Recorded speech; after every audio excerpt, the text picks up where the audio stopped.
Hey guys, and welcome to Flowise AI agent tutorial.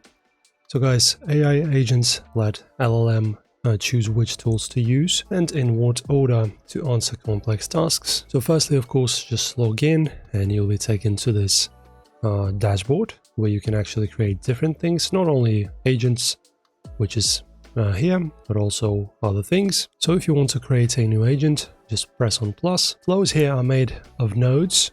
For example, LLM, agent, tools, memory, retrievers, etc. And now we need to add the LLM. So you just click on the plus and in search, type in LLM. So you choose this LLM chain and drag it onto your workspace. Now once again plus, and let us choose the model, drag it onto the workspace once again. And of course, guys, you will have to paste your API key here in the credentials.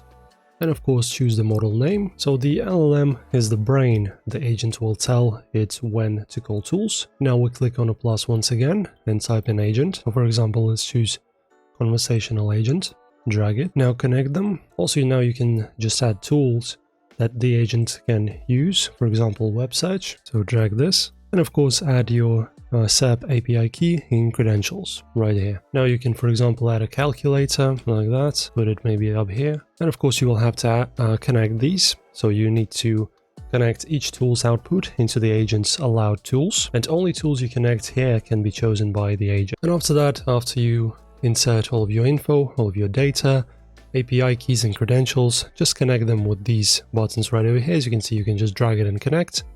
And after, when you're finished, just press on save, add a name, agent, and save. Alright, and now your chat flow is saved, and if you go back, you'll have your agent right over here. So guys, enjoy. Hopefully this was helpful.